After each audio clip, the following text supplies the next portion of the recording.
Teman-teman, tema hari ini under threat. Mari kita buka Mazmur 3 ayat 1 sampai yang ke-9. Kita udah lama gak baca bareng ayat, yuk kita baca gantian ayat yang terakhir kita baca bareng ya. Dari pria dulu, baru yang, atau dari saya dulu teman-teman, baru teman-teman yang bacain ya. Saya akan bacakan buat teman-teman. Mazmur Daud ketika lari dari Absalom anaknya.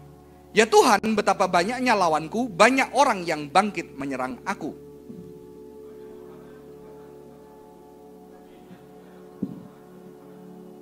Tetapi Engkau Tuhan adalah perisai yang melindungi aku. Engkaulah kemuliaanku dan yang mengangkat kepalaku.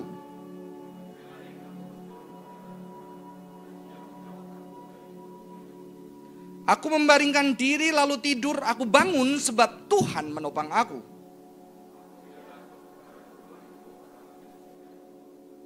Bangkitlah Tuhan, tolonglah aku ya Allahku. Ya Engkau telah memukul rahang semua musuhku dan mematahkan gigi orang fasik bersama-sama. Dari Tuhan datang pertolongan, berkat-Mu atas umat-Mu. Jemaat yang dikasih Tuhan, ketika kita membaca bagian ini, kita harus tahu bahwa ketika Mazmur dikatakan itu Mazmur Daud, tidak serta-merta langsung kita berkata dan berpikir bahwa itu yang nulis Daud. Ya, tidak seperti itu saudara-saudara. Tapi Mazmur itu mungkin bisa ditulis bukan Daud, tetapi dikomposisikan Daud sebagai satu figur otoritas atau sebagai figur bangsa. Karena Mazmur itu dinyanyikan sebagai sebuah nyanyian jemaat. Ketika mereka datang menghadap Tuhan, mereka menyanyikan Mazmur sebagai jemaat. Dan kadang-kadang pengumpul dari Mazmur ini, Mazmur of Daud itu sebagai sebuah gambaran bahwa Daud sebagai satu figur, satu tokoh, satu representasi umat Allah. Tapi di saat yang sama Mazmur juga bisa berarti ratapan pribadi. Sehingga orang-orang di Israel bisa mendaraskan atau menyuarakan Mazmur secara pribadi di dalam pergulatan. Jadi bisa pergulatan publik atau pergulatan pribadi secara pribadi teman-teman. Dan kalau kita lihat ini, maka saya melihat di dalam bagian ini ada satu yang terlihat di dalam pergulatan pemazmur. Ketika mazmur ini dinyanyikan, ketika mazmur ini ditulis, ada sebuah ancaman yang dialami oleh seseorang atau komunitas yang mulai mengancam dan membahayakan kondisi komunitas ataupun kondisi pribadi. Maka kita bisa melihat title di sana, Daud ketika dikejar Absalom berbicara tentang satu kondisi yang menakutkan, menyakitkan. Dan kondisi itu biasanya membuat seseorang takut. Maka teman-teman ketika membaca bagian ini, kita lihat ada ketakutan di sana. Penulis menuliskan bahwa banyak lawan yang aku miliki. Indonesia tulisnya banyak, tapi pemazmur lebih countless. Nggak terhitung. Orang yang menyerang saya nggak bisa dihitung lagi. Terlalu banyak untuk bisa dihitung saudara-saudara. Dan juga 3 hal ini diulang di ayat kedua sampai ketiga. Ya, satu keadaan yang menakutkan karena ada keroyokan. Orang yang menyerang dan dia merasa sendiri, tidak ada orang lain. Di sini ada satu ketakutan. Ya, ada ketakutan yang nyata. Saudara-saudara, saya jadi ingat kalau ketakutan. Dulu waktu SMA, saya sipit sendiri satu sekolah. Sehingga sering menjadi korban bulian Cina gitu kan. Setelah itu dimintain duit teman-teman. Ketika dimintain duit Cina gitu kan. Kadang-kadang saya kesel karena saya juga gak kaya-kaya banget waktu itu. Sehingga saya lawan, saya belajar kungfu, saya lawan. Dan suatu hari saya berkelahi dengan anak yang paling ditakuti di sekolah. Kita belum sempat berkelahi ya. Biasanya kalau berkelahi jam itu, apa lu, bodoh banget ya, berkelahi kok ngasih dada, ya enak didorong aja jatuh gitu ya. Kalau saya berkelahi ya gini saudara-saudara ya, apa lu, saya dorong dia jatuh di lapangan basket. Langsung guru teriak, wah pulang sekolah kita ketemu. Dan pulang sekolah saya sipit sendiri. Dan ketika ketemu, wah serem saudara-saudara. Karena ada sekitar 10 orang lebih di belakang dia, bawa pentung segala macam. Saya sipit sendiri, mati gua. Ya. Tapi kan gaya ya, gak mau kelihatan takut ya. Oh apa lu. Saya terselamatkan oleh film-film zaman saya. Kalau jagoan gak keroyokan, jagoan duel. Ya, jadi saya bersyukur hari itu. Karena film-film zaman itu bukan seperti gangster-gangster ya. Crow Zero atau apa. Tapi filmnya adalah duel yang menang, ditakutin. Saya bersyukur dan ternyata dia deketin saya. Jadi kenapa lu mau berkelahi sama gue? Lu yang mau berkelahi gue, terus lu maunya apa? terserah lu maunya apa, padahal saya juga takut gitu ya saudara-saudara. Lalu mau damai nggak? Ya terserah lu kalau mau. Ya udah damai aja. Ya udah, sejak itu saya tidak pernah berkelahi. Sejak SMA, karena saya berkelahi sama yang ditakutin, dan yang ditakutin nggak jadi berkelahi sama saya, saudara-saudara. Kita jadi teman ya, berkelahi. Teman-teman, itu ada ketakutan yang nyata ketika banyak orang. Cuma kadang-kadang kita nggak berani ngakuin, ya. Banyak orang takut, tapi pemazmur ini jujur mengatakan dia takut banyak banget Tuhan. Banyak banget, nggak bisa kehitung. Semua mengepung aku sampai nggak bisa ngitung orang banyak ini. Dan ketakutan itu sesuatu yang sebetulnya saudara-saudara, sesuatu yang baik. Karena ketakutan itu adalah sebuah tanda untuk mengingatkan kita di dalam kondisi yang berbahaya. Ya. Jadi kalau nggak ada takut, orang lain yang takut, betul nggak? Kalau lu punya anak, lu punya istri, lu punya suami, nggak ada takutnya sama sekali. Lu tambah takut sama suami dan istri, betul? Wah, gue nggak takut nih di tempat preman, biarin Pak. Wah, saya yang takut gara-gara anak saya, saudara-saudara. Jadi ketakutan itu adalah sesuatu yang anugerah. Karena apa? Ketakutan itu memberikan tanda bahwa kita ada area yang berbahaya, betul? Walaupun kadang-kadang ketakutannya itu irasional, takut sama kecoa. Ya, rasional nggak? Kecoa itu kecil banget, saudara-saudara. Satu keluarga saya takut sama kecoa, ya. Saya baru diceritain istri saya, ternyata mertua saya waktu lihat kecoa lompat dari sepeda motor, saudara-saudara. Lagi dibonceng lihat kecoa, lompat, ya. Pantas saja istri saya takut. Begitu istri saya takut, dia teriak, anak saya 3 teriak. Jadi kadang-kadang saya bilang, saya ini mau copot jantung di rumah ya. Gitu ya, kecoa. Alasannya adalah kecoa itu bisa terbang. Enggak semua kecoa terbang. Walaupun saya menemukan beberapa kali terbang, bener sih ya. Serem juga saudara-saudara. Itu irasional. Tapi ketakutan itu real. Tapi saya ngetawain gitu, dulu saya takut sama jendela.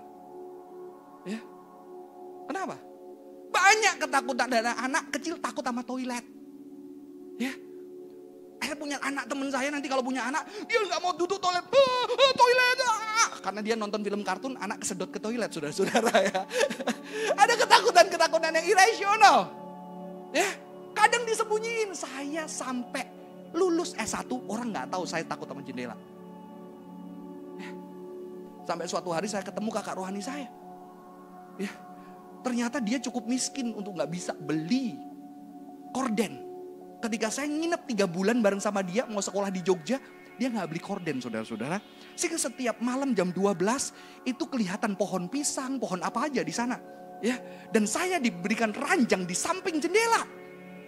Dan setiap malam saya geser, saya geser. Dia lihat, Johan, kamu kenapa? Oh, nggak apa-apa. Terus dia pura-pura tidur, dia lihat saya nggak tenang, geter, saya geser deket ke dia ya. Deket ke dia, Johan, kamu takut sama jendela? Enggak, ngapain jendela takut? Saya udah atlet wusu, saudara, kejuaraan nasional. Malu sama ketakutan, takut jendela. Jadi saya lebih parah sama istri saya. Istri saya masih kecoa, masih jalan, jendela nggak jalan, saudara-saudara. Dan hari itu, malam itu jam 12 malam, kakak rohani saya keluar dari pintu dan dia di depan jendela. Johan, sini. Gak berani, saudara, saya mundur. Ini aku, mundur, enggak. Ketahuan, saudara-saudara. Gara-gara nonton film horor itu yang muncul di jendela waktu SD ya. Jadi begitu ada jendela takut, wah gitu ya saudara-saudara. Itu terjadi. Ya, puji Tuhan dia membongkar yang saya malui ya. Akhirnya setiap malam kita nongkrong 2 jam ya, dia di luar, saya di dalam. Kayak orang gila ini, pembinaan rohani yang fisik ya. Dia ngomong, kita ngomong, dia di depan kaca, saya di dua hari, saudara-saudara, 3 hari berturut-turut. Setelah itu saya tidak takut jendela lagi ya. Karena bayangannya udah tertindih yang lain ya. Jadi ketakutan itu sesuatu yang real, tapi tidak semua ketakutan itu sehat. Oke? Ada yang ketika diputusin cinta dia takut berelasi. Ada yang ketika orang tuanya bercerai dia takut menikah. Alasannya jangan-jangan dia bukan jodoh dari Tuhan. Aku gak yakin, aku perlu doa dari Tuhan. Doa sampai mati juga gak yakin. Karena kamu gak tahu bahwa itu ketakutan. Karena kamu takut mengulangi kesalahan orang tuamu, betul? Dan banyak orang menutupi karena dia gak mau dilihat lemah. Dia gak mau dilihat ketakutan, saudara-saudara. Ya, bahkan takut ketika sukses, takut sukses.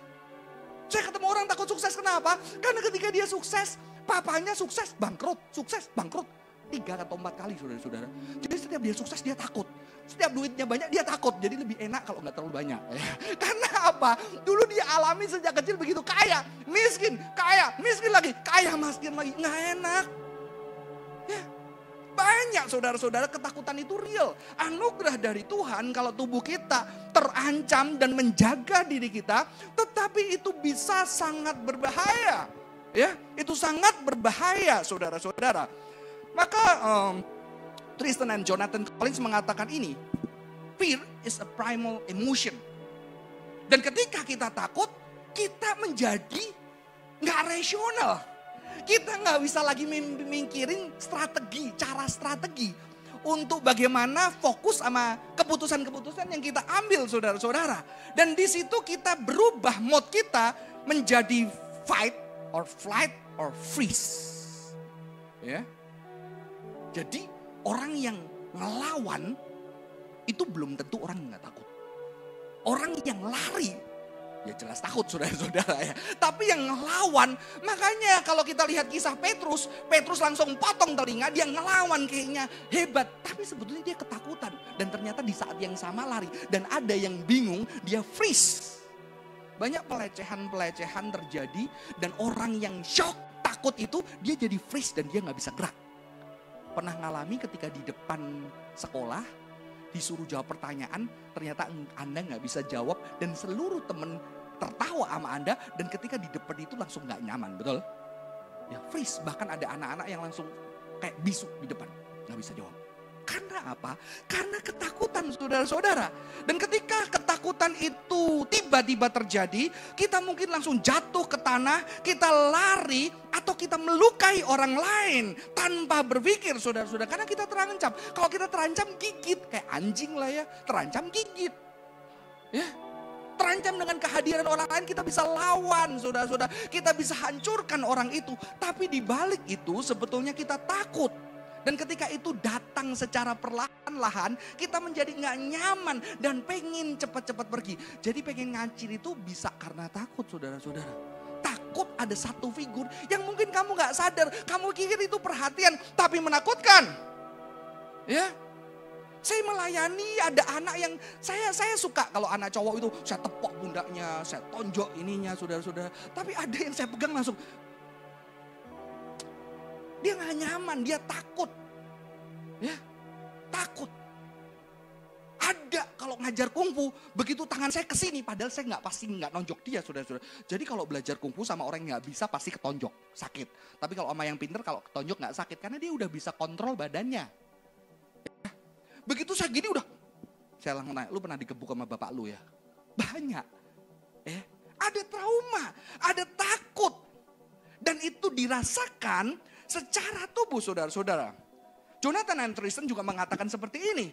Ketika kita takut, kita berusaha untuk menjaga diri kita. Dan inilah disebut sebagai survival mode. Ya. Dan survival mode termasuk kasih yang memberikan jarak. Maka itu saya melihat Tuhan adalah Tuhan yang baik. Karena Tuhan juga memberikan ruang dan tempat untuk kita marah. Untuk kita kecewa, untuk kita komplain, untuk kita gak mau ketemu Tuhan. Karena cinta Tuhan tidak hanya cinta mengejar. Tuhan juga cinta menunggu waktu yang tepat ketika dia datang, betul? Ya. Jadi cinta tidak selalu mendekat.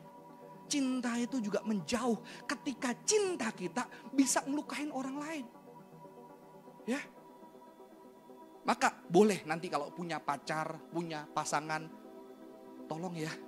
Gue lagi kesel banget, ya, gue hajar lu gitu ya, gue kata-katain lu, tolong kasih aku tempat, ya, isi saya baik, ya, aku ini lagi senggol bacok, gitu ya, itu bahasa dari Alvin Lee, wajah senggol bacok, aku lagi senggol bacok, aku emosi, please diem semua, saya bilang anak-anak hari ini diem semua, nggak usah banyak ngomong, mama ngomong apa, diem, ya.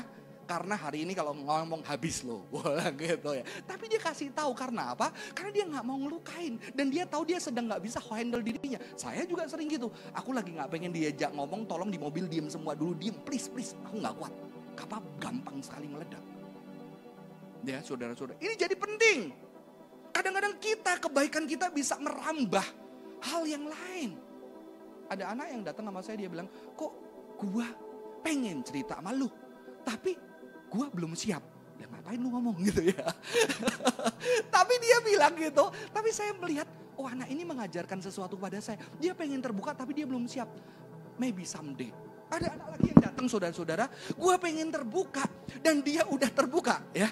Dia udah terbuka, tahu-tahu sampai tahap tertentu dia bilang, kok wah gue sudah seru tuh dengerinnya. Tok, sudah siap analisa, siap bantu. Stop, gue gak kuat denger lu, please gue gak apa-apa. Ada kekecewaan tapi saya rasa saya harus belajar mengasihi dengan memberi dia tempat. Ya, memberi dia tempat untuk dia punya tempat sendiri. Jadi isolation itu bagus. Isolation itu untuk kita bertahan. Tetapi gak bisa di sana terus saudara-saudara. Ya, itu harus keluar di sana. Untuk bisa keluar dari ruang itu. Dan ketakutan membuat kita mengisolasi diri kita. Dan kalau kita lihat ya, saya jadi hari ini membaca Mazmur dengan emotional intelligence saudara-saudara ya, tentang fear ya. Tapi kita nggak bisa dalam banget, tapi paling tidak tadi memulai bahwa ternyata penulis pemazmur ini mengalami ketakutan yang nyata ya.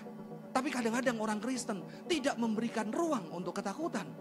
Oh jangan takut, kayak kadang-kadang sama anak saya gitu aja takut, nggak takut. Padahal saya dulu waktu kecil juga takut, betul kan? Ya, kita nggak berikan ruang untuk ketakutan. Tuhan kan bilang jangan takut, ngapain lu takut? Ya Tuhan bilang jangan takut berarti karena dia takut, betul gak? Jadi boleh dong takut. Kalau dia gak takut, gak ada kata jangan takut, ya kan? Ngapain kalau dia gak takut? Jangan takut, gila lu gitu ya. Jadi ketika Tuhan ngomong jangan takut, berarti Tuhan tahu apa? Kamu senang takut. Dan takut adalah realitas spiritualitas, realitas hidup manusia untuk melindungi dirinya. Tapi yang bahaya adalah ketakutan yang menghancurkan hidupmu, ketakutan yang irasional. Kalau takut jendela masih mending saudara-saudara, bikin rumah aja tanpa jendela. Tapi juga gak sehat, gak ada sirkulasi, betul kan? Iya kan? Kita tidak memberikan ruang untuk ketakutan. Kita tidak memberikan cara untuk ketakutan ini saudara-saudara. Dan ternyata kalau kita lihat bagian firman Tuhan tadi, ternyata pemazmur ini tahu dengan detail ketakutan dia. Maka kita perlu jujur mengenal ketakutan kita. Dan ketika dia takut dia teriak. With my voice I call out to Yahweh. Mengapa saya tuliskan Yahweh? Karena saudara-saudara, kata Yahweh di dalam perjanjian lama itu personal name. Nama pribadi. Kalau Elohim sebagai creation. Ketika Tuhan menciptakan dunia, dia akan menggunakan Elohim. Ya. Tapi ketika Tuhan sedang mengikat perjanjian, dia akan menggunakan nama pribadinya yaitu Yahweh. Ya, dan kalau kita tahu nama Yesus itu Yahshua, Yahweh Shua, Shua itu menyelamatkan, Tuhan yang menyelamatkan di dalam perjanjian. Dan di sini ketika pemazmur ini takut, dia ngomong apa? Aku berteriak, Tuhan tolong, Yahweh tolong. Kayak anak saya, Papa tolong. Ketika dia takut, ya, Mama tolong. Kalau ini Yahweh berarti Tuhan tolong ya saudara-saudara. Karena di dalam term itu ini nggak kayak orang Indonesia ya. Papa Yahweh nggak gitu saudara. Ada sih Bapak Yahweh. Yahweh tolong. Dan di sini ulang, I lay down and sleep then wake up again. Saudara saya melihat ini bukan sesuatu yang oh berarti dia tidur dengan tenang. No, karena kalau saya lihat bagian ini ada pergulatan. Dia berteriak sama Tuhan, lalu dia ngomong, He answer me from His holy hill. Lalu dia mengatakan, aku tidur dan tertidur dan aku bangun lagi karena Yahweh yang menolong aku. Jadi ini ada sebuah, kalau pandangan saya, sebuah harapan dan pengakuan iman di dalam pergulatan dengan ketakutan. Kamu kadang-kadang takut kan? Ketika takut, sedih, nanti gimana? Capek banget kan kalau takut? Stres kan? Ketika stres akhirnya kamu ketiduran kan? Gue masih hidup ketika bangun ya kan? Ini saudara-saudara. Jadi pergulatan ketakutan itu real. Real. Ketika mau putusin nanti gue diputus gimana? Lu nangis, lu sedih, lu bingung. Dan akhirnya besok lu sampai teler. Akhirnya besok bangun kok gue masih hidup ya gitu ya. Ternyata gue masih hidup. Ternyata kita melewati pergulatan-pergulatan ketakutan kita sejak kecil. Betul? Ternyata kita bangun lagi. Kita bangun lagi. Berapa kali kita takut, ketiduran, bangun, masih takut sih, tidur lagi bangun. Dan kita bisa lewatin itu saudara-saudara. Cuma kadang-kadang ketika kita sudah ketakutan, otak kita kan gak rasional. Kita gak bisa berpikir bahwa kita sudah melewati banyak-banyak ketakutan di dalam hidup kita, betul? Karena kita sedang irasional. maka rasionalkan otaknya. Ketika itu ngomong sama orang, ketemu sama orang, kenali ketakutan kita. Maka find your fear, listen to your fear itu penting.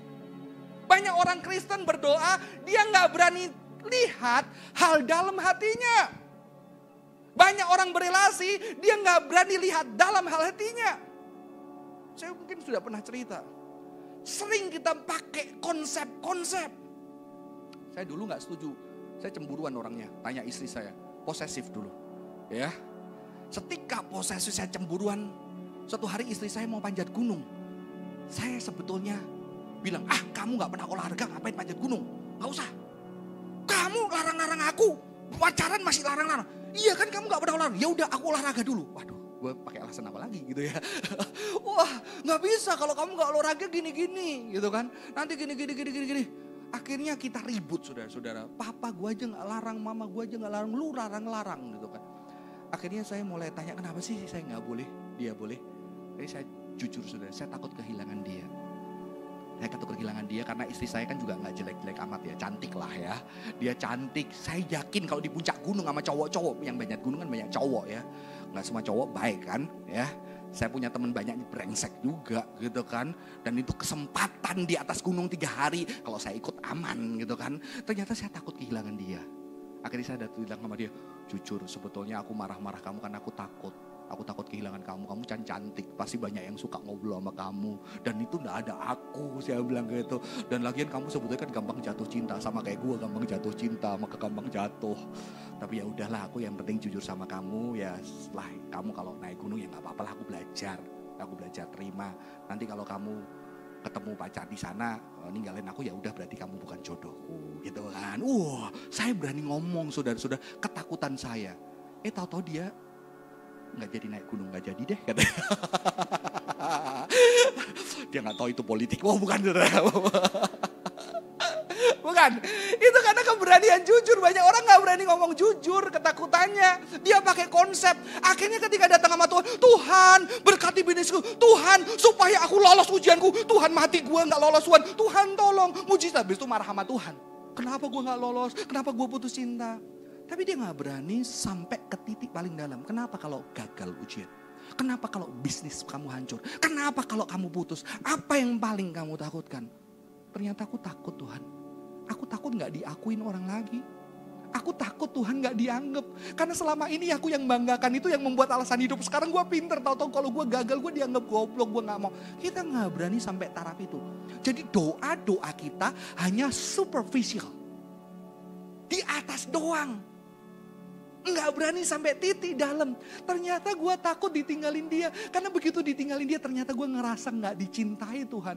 Gue takut sendiri. Gue takut nggak punya siapa-siapa. Gue takut dipandang orang jelek. Itulah saudara-saudara. Dan saya melihat pemazmur berani sampai titik yang dalam. Jujur saudara-saudara. Ketika saya banyak membaca buku teologi-teologi dari evangelical. Ya, jarang sekali berani masuk ke titik yang paling dalam ketakutan dan kedalaman batin. Jujur saya banyak belajar dari Henry Nouwen. Henry Nouwen mengatakan apa? Gue takut. Ternyata gue takut kesepian. Sehingga malam-malam Henry Nouwen seorang hebat itu bisa telepon temennya. Gue butuh temen. Karena aku takut kesepian. Ya. Di situ kata Nouwen justru doa-doa sejati. Doa-doa yang bisa menenangkan batinmu.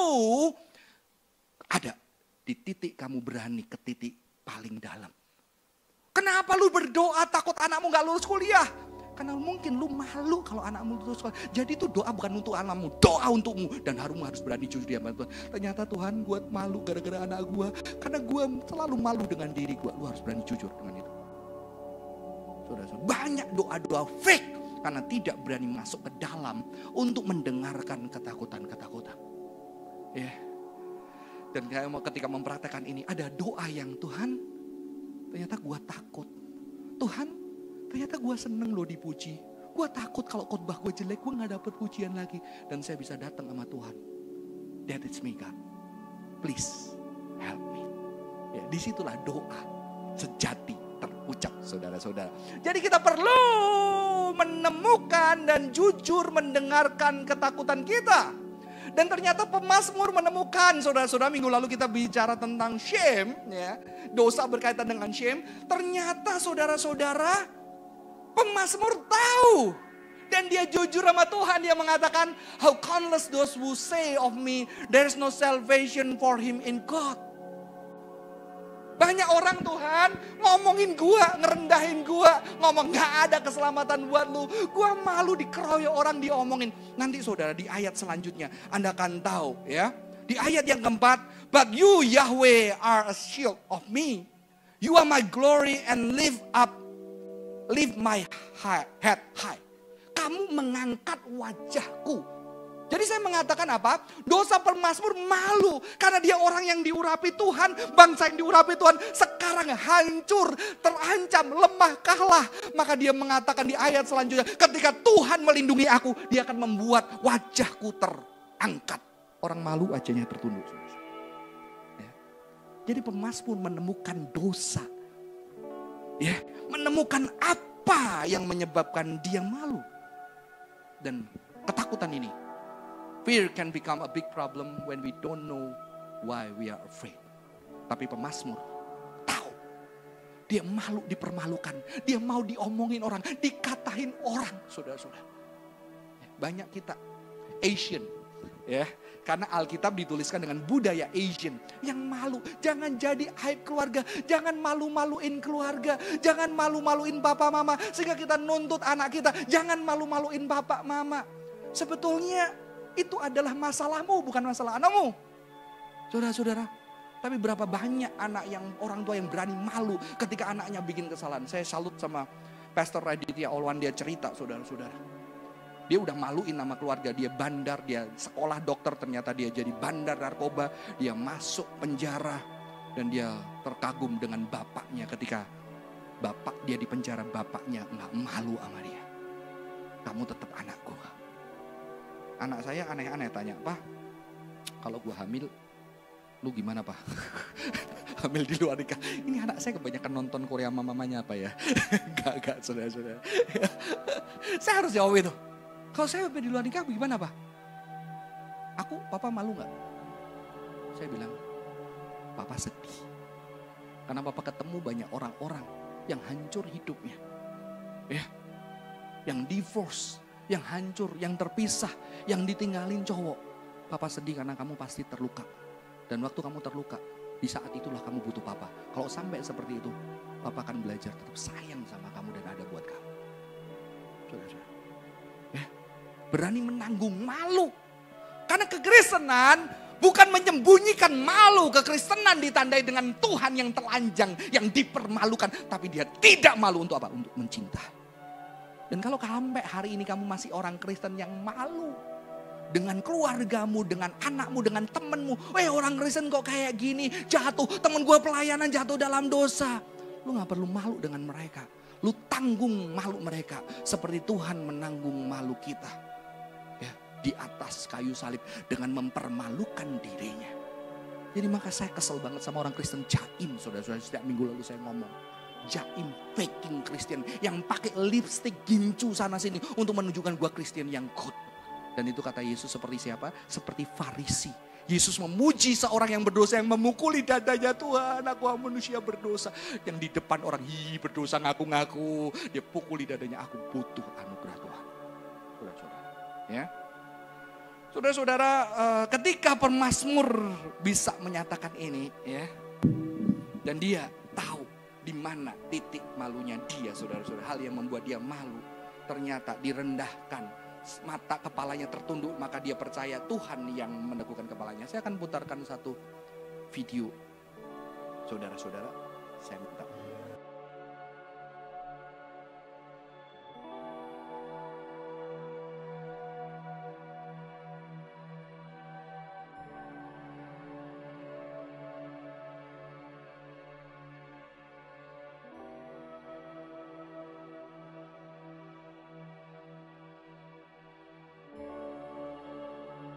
Orang ibu yang terkena kanker.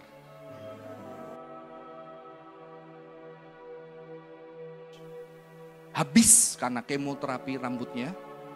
Dan ketika dia habis karena kemoterapi itu, anak dia, saudara-saudara, mencukur rambut dari ibu ini. Beberapa kali ketemu sama teman-teman, ada ibu yang kena cancer, dia harus tutup kepalanya. Ya, suatu hari saya bilang, saya nggak sengaja, saya nggak tahu dia kena cancer. Salah satu kehormatan wanita zaman kuno adalah pakai kerudung gitu ya. Ternyata dia seneng, dia sekarang pakai kerudung, ternyata kehormatan sudah ini. Ini saudara-saudara.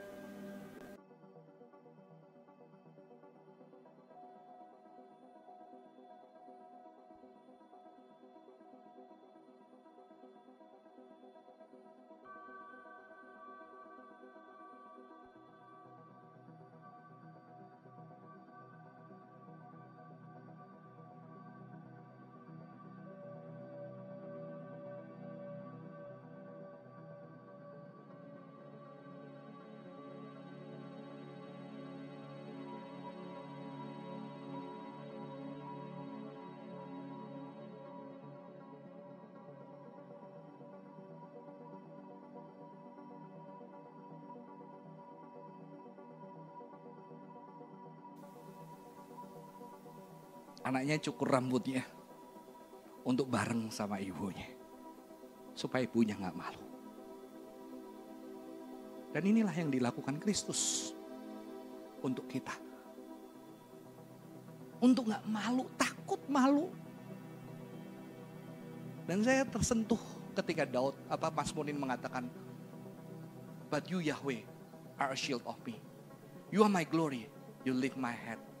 I'm not afraid of the tens of thousands set against me on every side."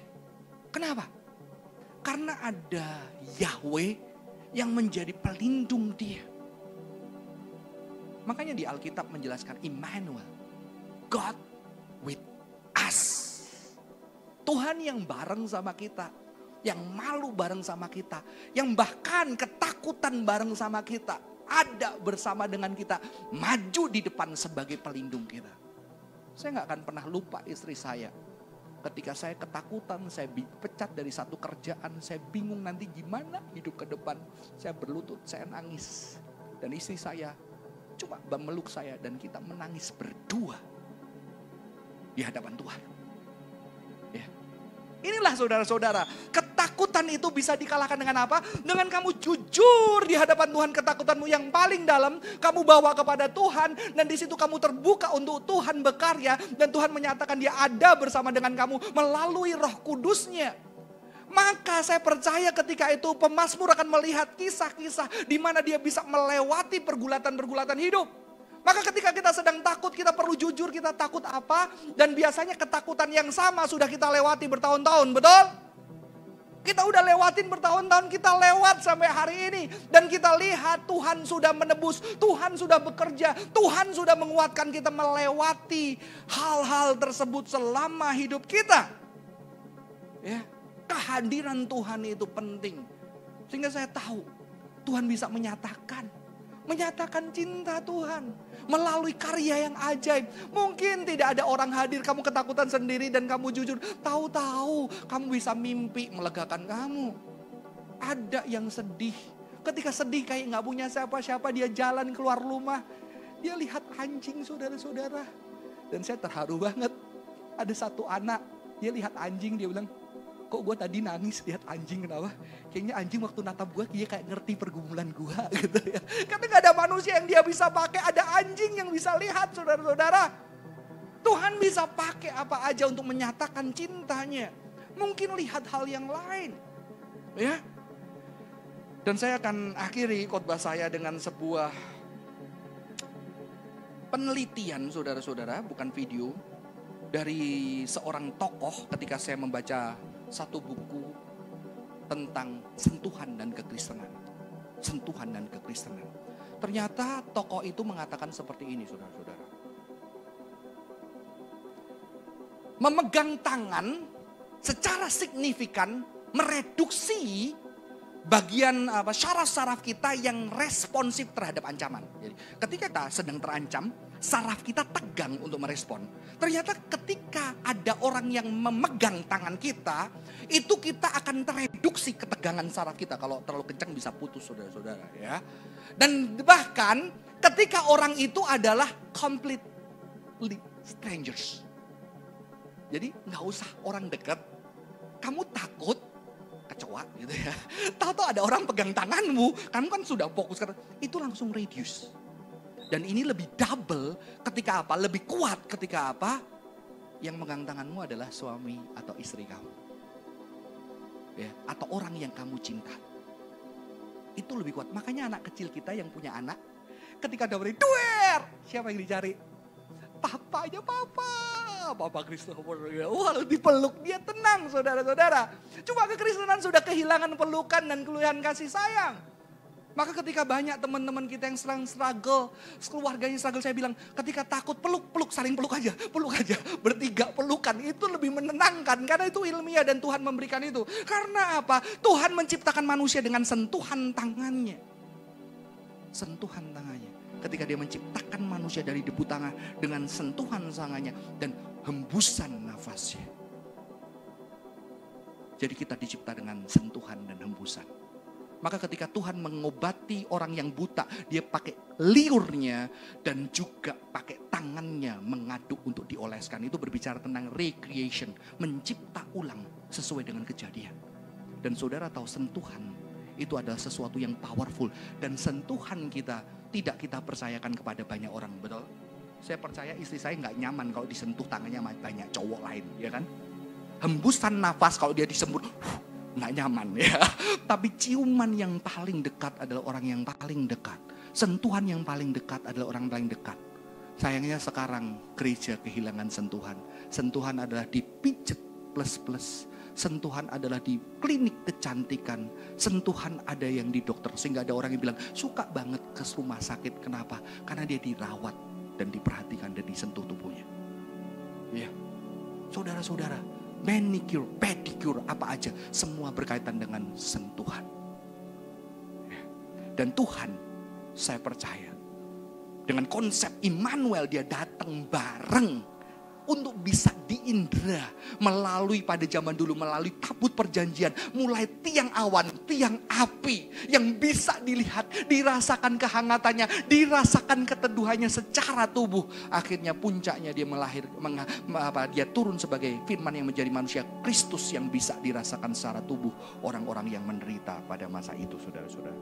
Maka ketika Yesus melayani dikatakan apa? Yesus menyentuh orang yang sakit dan wanita. Yesus menyentuh orang yang pendarahan, wanita pendarahan yang tidak, yang pendarahan dan yang najis. Yesus memegang kepala wanita yang berbuat zina. Yesus menyembuhkan di hari Sabat menggunakan tangannya.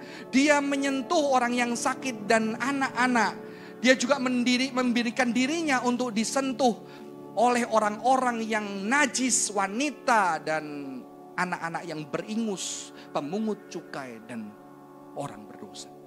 Saudara, ketika ketakutan, Tuhan menyatakan Daud bisa melihat. Karena Daud jujur sama ketakutannya. Dan ketika dia jujur sama ketakutannya, dia melihat karya Tuhan yang dia alami dengan tubuhnya sepanjang perjalanan. Dan saudara-saudara, disitulah dia dipulihkan. Dan dia berkata, gue gak takut lagi walaupun ribuan orang datang menyerang aku. Ya. Kalau kamu sedang ketakutan tapi ternyata ada satu orang yang percaya dan dia ada bareng kamu, wah itu lebih powerful dari segalanya, saudara. Dan tapi hari ini saya menceritakan ketika Yesus menyatakan sebetulnya kita bisa untuk zaman kita. Ketika kita sedang takut, keluarga yang sedang takut, saling berpelukan, saling bergandengan tangan, berdoa bersama-sama. Ketika ada temanmu takut, duduk bareng sama mereka, ajak jalan ya, menikmati apapun, lihat anjing bila perlu yang bisa mereka merasa dicintai, saudara-saudara. Kalau dia nggak bisa lihat manusia hari itu, disinilah yang sebetulnya Tuhan juga mau ketika kita berhadapan dengan ketakutan. Marilah kita juga hadir sebagai sesama yang bisa menenangkan teman kita. Orang asing aja bisa nenangin, apalagi teman gereja, betul? Semoga kita bisa menjadi berkat bersama-sama.